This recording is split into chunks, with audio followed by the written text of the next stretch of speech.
It had been 47 days since Alina left, and yet her presence lingered in every breath of the house like a soft ghost of memory, refusing to fade. The walls still carried her laughter, quiet, faint, but alive, like the echo of a melody that never truly ends. Every room still remembered the rhythm of her footsteps, and in every corner, Daniel could still feel the warmth of her shadow. The night had fallen heavy over the city. Raindrops brushed against the window pane like forgotten tears returning home. The faint scent of her lavender perfume still floated in the air, the same scent that once made this house a home, and now made it a haunting reminder of love's slow decay. Daniel stood near the kitchen doorway, staring at the empty chair across the table. That chair, her chair, hadn't been touched since the morning she left. Her coffee mug still sat there, half full. The last sip she never came back to finish. It was as if time itself had stopped the moment she walked out, leaving everything, even the clocks ticking, to mourn her absence. He whispered softly to the silence, "Alina, I still hear you." And indeed, he did. In the hum of the refrigerator, in the creak of the old floorboards, in the distant wind that found its way through the cracks of the window, her voice lived, faint and fragile. He walked into the living room. The lamp by the couch flickered, throwing long shadows on the walls. There, above the mantel, hung a photograph. Alina smiling, sunlight tangled in her hair, eyes bright with dreams that once included him. Now, those eyes looked back at him like a question without an answer. Every object around him was a memory, and every memory was a wound. The blanket she loved to curl under, the novel she never finished reading, the record player that still held their favorite song.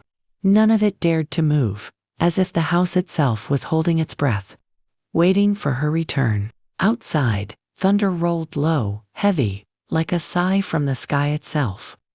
Daniel stepped closer to the window. He could almost see her reflection in the glass, not real, not alive, just a trick of the rain and his loneliness. Yet he reached out anyway, his fingers trembling as they touched the cold pane. And for a heartbeat, it felt as though she was there, on the other side, smiling, whispering the way she used to. "Don't let the silence break you." But the silence had already broken him. It had seeped into his soul, hollowing him out, turning love into echo and warmth into ache. The rain fell harder, and the house seemed to breathe with him, in grief, in longing, in unspoken words. He closed his eyes, and in that fragile moment between memory and reality, he swore he heard her voice again. He whispered, and somewhere in the walls, the echo returned, soft, trembling, as if the house itself was answering him. "I'm still here." Morning arrived without sunlight. The sky was pale and heavy, as though it, too, had forgotten how to glow. Daniel hadn't slept. He rarely did anymore. The nights had become longer since Alina left. Each second felt like an hour spent talking to ghosts that refused to answer. He sat on the edge of the couch, staring at the same coffee mug, now cold and stained with time. Something about that cup drew him closer. A strange pull, quiet but insistent. He reached out, his fingers trembling slightly, and as he lifted the cup, a faint piece of folded paper slipped from underneath it. For a moment, he froze. It was old, slightly yellowed, edges curling, as though it had been waiting for him, silently, all these days. His heartbeat quickened. He unfolded it with care, his breath caught in his chest, and there, in her familiar handwriting, was his name, Daniel. The room seemed to shrink around him as he began to read.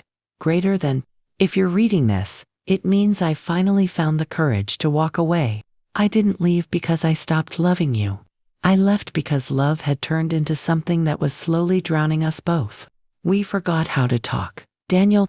We built walls instead of bridges, and every silence between us became another goodbye." His hands trembled. He could almost hear her voice reading those words.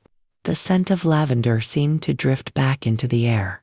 Greater than, "Do you remember the night we sat on the roof and promised to never let the world change us?" I think we broke that promise, not because we wanted to, but because life changed faster than our hearts could catch up. I saw you fading, Daniel. I saw myself fading too. And I was terrified of the day we'd wake up and find nothing left of what we once were. Tears burned behind his eyes, but he didn't stop reading. Greater than this house will remember us. Every wall, every corner, every morning light that fell on your face. It will whisper our story long after we're gone. But you, Daniel, you must keep living. You must find the version of yourself that used to dream. The words ended there. No signature, no goodbye. Just a single praised daisy taped to the bottom of the page. Dry, fragile, yet still holding a faint scent of her touch. Daniel leaned back against the couch, his breath unsteady. The room felt alive again, but in a different way. It wasn't just filled with absence now. It was filled with meaning, with the haunting beauty of love that never truly dies. He whispered softly, "Alina, why didn't you tell me?" But deep down, he knew she had. Every silence, every argument, every moment she turned away. It had all been her way of saying goodbye long before she actually left. The rain outside had stopped. Through the thin curtain, sunlight finally slipped into the room, touching the photograph on the mantel. The one where she smiled at him as if forever was possible, and for the first time in weeks. Daniel smiled back through his tears. The next morning arrived like a whisper, soft, uncertain, gray. The rain had finally stopped, but the earth still smelled of loss. Daniel stood by the window, the letter still folded in his hand. He had read it a dozen times through the night, memorizing every curve of her handwriting, every space between her words, as if those spaces might reveal something more, something she hadn't said. The daisy she had pressed inside the letter lay on the table now, its pale petals fragile, almost translucent in the light. It reminded him of the meadow outside the city. The one where she used to collect wildflowers and hum songs he never knew the words to. That memory, faint yet alive, pulled him to his coat.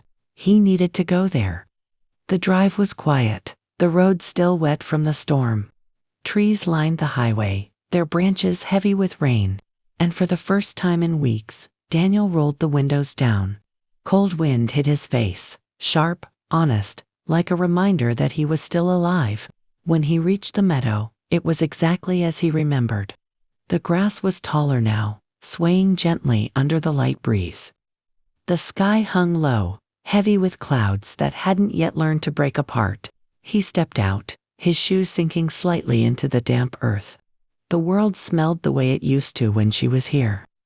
A mix of rain, soil, and that indescribable sweetness that always clung to her presence. He walked slowly, his eyes tracing the path they once took together. There, near the wooden fence, stood the old bench where she used to sit. He could almost see her there, hair caught in the wind, her laughter blending with the sound of rustling grass. And in that vision, for a brief heartbeat, the emptiness inside him softened. He sat down, his fingers brushing against the worn surface of the bench. Something caught his attention. A faint carving on the side, half hidden beneath years of weather and time.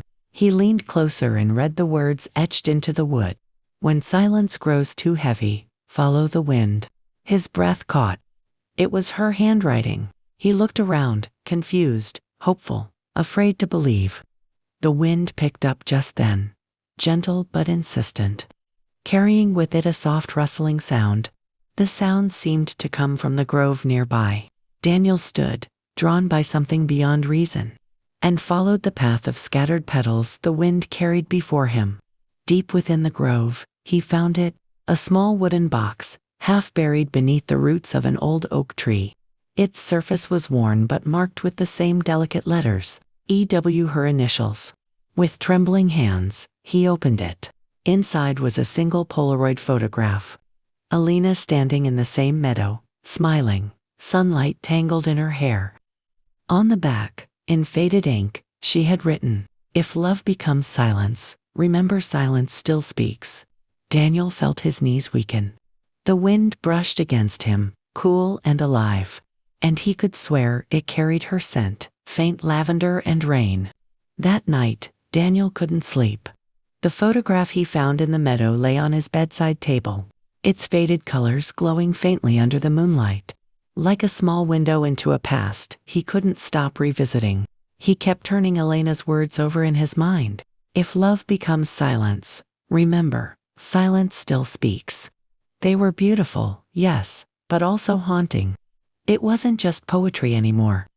It was a message. And something about it whispered that her leaving wasn't what it seemed. He rose from the bed and walked to the living room. The house was dark, still breathing the same quiet grief it had since she left. But tonight, the silence felt different. Less heavy, almost alive, as though the walls themselves were waiting for him to listen. He picked up the letter again, reading it slowly under the soft light of the lamp. For the first time, he noticed something strange. Beneath the last line, faint and almost invisible, there was a mark, a series of small dots drawn in the corner. 3 of them, then 2, then 1. He remembered how Alina used to leave hidden messages in her journal. Little puzzles only he could solve. It hit him. She was leading him somewhere. He went to her old desk, still untouched since that last morning. The drawers smelled faintly of paper, ink, and the perfume she used to wear. Inside, under a stack of unfinished sketches, he found a small notebook. Its cover leather, soft and worn at the edges. It was one she never let him read. When he opened it, his breath caught. The first page was filled with tiny drawings of the same meadow. But beneath them, there were entries dated, emotional, raw, greater than. The doctor said it's getting worse. I can't let him see me fade. He still believes we have time. And maybe that's the kindest lie I've ever told. The room seemed to tilt. Daniel's chest tightened as he turned the pages, each one more heartbreaking than the last. Greater than. He doesn't know yet. I keep telling myself I'll say it tomorrow. But then he smiles, and I lose my courage again. How do you tell someone that love is running out of time? He dropped the book. The sound echoed through the empty house like a whispering wound. Alina hadn't left because she stopped loving him.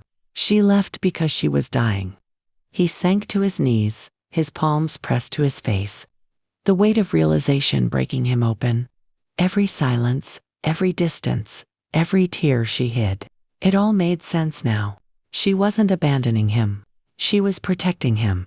From the slow, cruel unraveling of her own life, the walls seemed to pulse with the truth. Her voice returned to him, clear as a memory. Promise me, Daniel, if I'm gone, don't turn love into a grave. He looked around the room through his tears. Her coat still hung by the door. Her favorite book still rested by the bed. Everything she'd touched felt sacred now, not reminders of what he'd lost, but proof of how deeply he had been loved. He whispered, Alina, you tried to spare me from the pain, but all I wanted was to walk with you through it. Outside, the moon hung low, casting a pale glow across the house, and in that light, he thought he saw her reflection in the glass again, smiling faintly, eyes filled with quiet peace. And then, just like before, the whisper returned, not from memory this time, but from somewhere deeper, almost real. You found me, Daniel. That's all I ever wanted. Morning crept quietly through the curtains, washing the room in a faint golden light. Daniel hadn't moved all night. Elena's journal still rested open on the floor beside him, its pages soaked with the tears he didn't bother to hide. Every word she'd written was still echoing in his mind. The diagnosis, the fear, the way she had tried to protect him from her fading strength, and somewhere between those fragile sentences, he found the greatest cruelty and kindness of love. Her silence wasn't abandonment, it was mercy. But one question wouldn't stop haunting him. Why the daisy?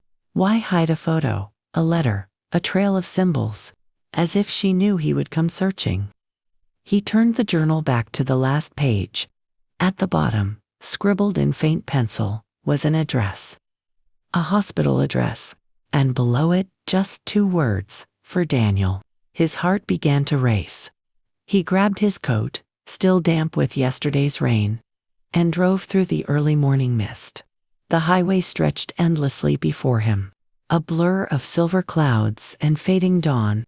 Every turn of the wheel felt like a heartbeat, pulling him closer to a truth he wasn't ready to face, but couldn't run from anymore. When he reached the hospital, it was quiet. The kind of silence that doesn't comfort, only reminds you what's gone. He walked through the halls like a ghost, until a nurse, an older woman with kind eyes, stopped him gently. "You must be Daniel," she said softly. Her voice carried a knowing warmth, as if she had been expecting him all along. He nodded, unable to speak. She handed him a small envelope, sealed with wax. "Alina asked me to give you this when you came?" His fingers trembled as he opened it. Inside was a single key and a note, written in her delicate handwriting. "Greater than, if you are reading this, it means I am no longer there to tell you how much I loved you, not with words, but with the quiet things. The laughter in our kitchen, the warmth of your hands on mine, the dreams we built even when life began to take them away." He paused, his eyes blurring as he read on. "Greater than, there's a small cabin near Lake Marin, the place we planned to visit but never did. I spent my last days there, painting the sunrise and writing what I couldn't say out loud. The key is for that cabin. Go there when you're ready, and if the wind feels warm, know that I'm with you." He clutched the note to his chest, his breath breaking into a sound that was half a sob, half a prayer. The nurse watched silently, her own eyes glistening with quiet understanding. "She talked about you," she whispered. "Every day. She said love doesn't end when the body fades. It just finds a quieter place to live." Daniel nodded, unable to answer. He walked out of the hospital, the letter folded neatly against his heart, the key warm in his hand as if it carried her touch. The road to Lake Marin wound through forests that whispered with memory. Golden leaves clung to branches, trembling in the wind as though afraid to fall. Daniel drove slowly, his eyes tracing the road ahead. But his heart was elsewhere, lost between the ache of her absence and the fragile hope that maybe, somehow, she was still waiting. The key in his pocket felt heavier with every mile. It was more than a key, it was a promise. A final thread connecting him to the woman who had loved him, even as time began to slip from her grasp. By the time he reached the lake, dusk had begun to settle. The water stretched out before him like glass, reflecting a sky of soft violets and fading gold. And there, at the edge of the woods, stood the cabin, small, quiet, and bathed in the gentle light of evening. He stepped out of the car, his boots crunching softly against the gravel. Everything felt suspended. The wind, the air, even his heartbeat seemed to slow, as if the world itself was holding its breath for what came next. The door creaked softly as he turned the key. The cabin smelled faintly of cedar and lavender. Her scent again, faint but unmistakable, as though she had only stepped out for a moment and might return at any second. Inside, sunlight spilled through the windows, catching on dust motes that drifted lazily in the air, like tiny ghosts. Her touch was everywhere. A mug on the table, a book left open on the armchair, a blanket folded with care across the sofa. But it was the far wall that stopped him cold. There, illuminated by the last light of sunset, hung a series of paintings. Dozens of them, all unfinished, yet achingly alive. Each one captured a piece of their life together. The meadow where they'd first kissed, the small kitchen where laughter once lived, the window where he used to watch her read in the morning light. And then, among them, he saw the last painting. It was different. Larger, darker, more deliberate. The strokes were heavy, layered, emotional. At first it looked abstract, but as he stepped closer, the image came into focus. It was him, Daniel, standing at the lake, reaching toward the sky, his reflection in the water merging with the colors of the sunset. Tears welled in his eyes. She had painted this her final vision of him. And there, in the corner of the canvas, written in faint gold paint, were the words, "Love doesn't die. It changes its shape, from presence to memory to air." He sank to his knees, overcome. Every color on that canvas felt alive, breathing, pulsing, as if she had poured her soul into every brushstroke. He could almost hear her voice, soft as wind. "Now you see, Daniel. I never really left." The wind outside began to rise, rattling the windows, and a gentle rain started to fall over the lake, not storming, but singing. The air filled with the scent of wet earth and pine. He stood there for a long time, his hand resting on the painting's edge, feeling the faint texture of her work beneath his fingertips. It wasn't goodbye, it was her way of coming home. Outside, night gathered over the water, and in the reflection of the lake, Daniel saw two figures, one solid, one soft as light, standing side by side, watching the world quietly return to peace. The cabin by Lake Meran became his refuge. Days turned into weeks, and weeks into something softer. Not quite peace, but the beginning of it. Each morning, Daniel woke to the sound of rippling water against the wooden dock, two birds calling through the fog, and to a silence that no longer felt empty, only full of things he was finally learning to understand. He had stopped fighting the quiet. Instead, he began to listen to it, and in that listening, he found her everywhere. Sometimes it was in the sunlight that spilled across the cabin floor, exactly the shade she once said made her happiest. Sometimes it was in the whisper of wind against the lake, moving the tall reeds in a rhythm that felt almost like breathing. Other times it was in his own heart, a faint, steady warmth that reminded him that grief wasn't the end of love. It was its echo. He spent his days restoring the cabin.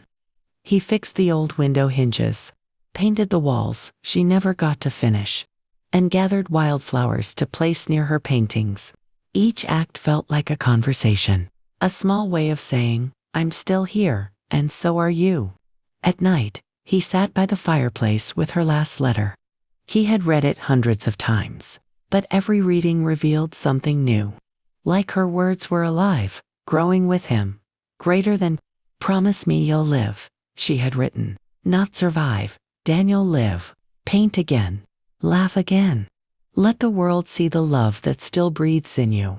Those words haunted him, but not in pain, in guidance. So one morning, he picked up a brush again.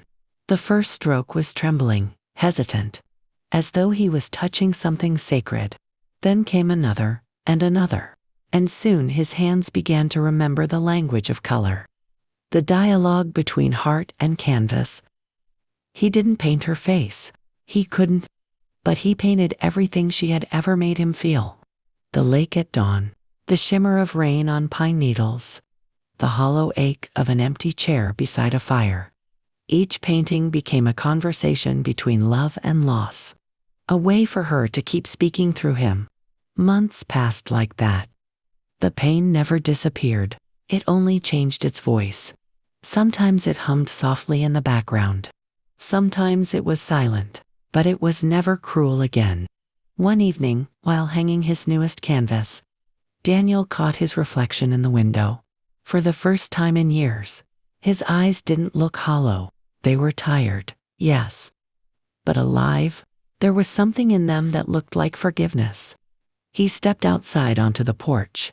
The night sky above Lake Meran stretched vast and quiet, and the stars shimmered as if the universe was listening. He whispered, "I'm still painting, Alina. You were right. Love doesn't die. It changes." A soft wind passed through the trees, rustling the leaves in answer. Gentle, familiar, like her laughter echoing across time.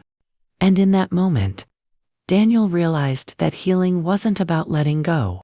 It was about learning to hold on differently, with less pain and more grace. He smiled for the first time in a long time, a quiet, trembling smile that belonged not to the man who lost her, but to the man she helped him become.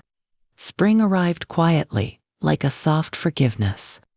The snow melted from the cabin's roof, and the first wildflowers bloomed along the lakeside. The same flowers Alina once gathered to press between the pages of her journals.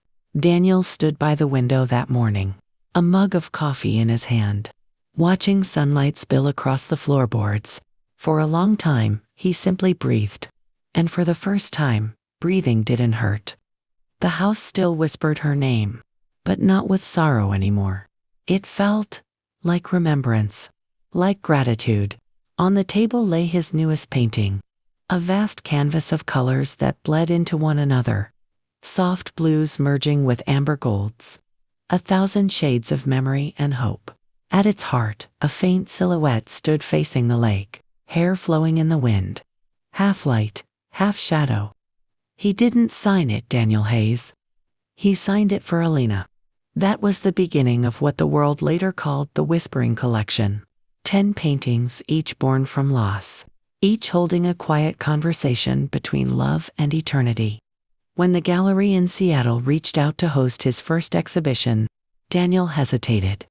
He wasn't sure if the world deserved to see what once belonged only to them.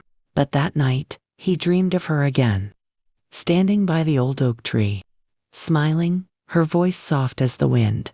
Love doesn't stay buried, Daniel. It grows wings when you let it go. So he agreed. The night of the exhibition, the gallery was filled with a crowd. Critics, artists, strangers, but Daniel only felt her presence. Every canvas seemed alive under the lights. Colors breathing, shadows shimmering like a heartbeat. When he stepped onto the small stage, the room fell silent. He looked at the faces before him, then at the painting behind him, the one he called The House That Still Whispers Her Name. His voice trembled, but his words were clear. I painted these not to remember what I lost, he said, but to honor what love leaves behind, the part of it that doesn't die. A woman in the crowd wiped her tears. Another whispered, it feels like she's still here. And Daniel smiled, because she was, not in body, but in color, sound, air, and everything that was alive. Later that night, after the gallery emptied, he stood alone beneath the painting one last time. He touched the frame gently, his whisper barely audible.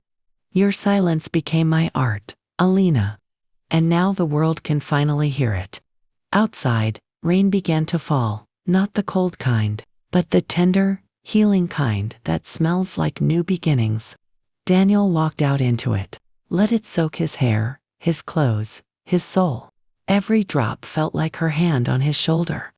A reminder that endings are just softer beginnings in disguise. When the morning sun rose, Lake Marin shimmered like silver glass. The cabin stood still, but not lonely. Its walls no longer cried. They breathed. And from the porch, a soft wind carried a whisper through the trees. I never left. Daniel closed his eyes, and for the first time in years, his heart felt light enough to fly.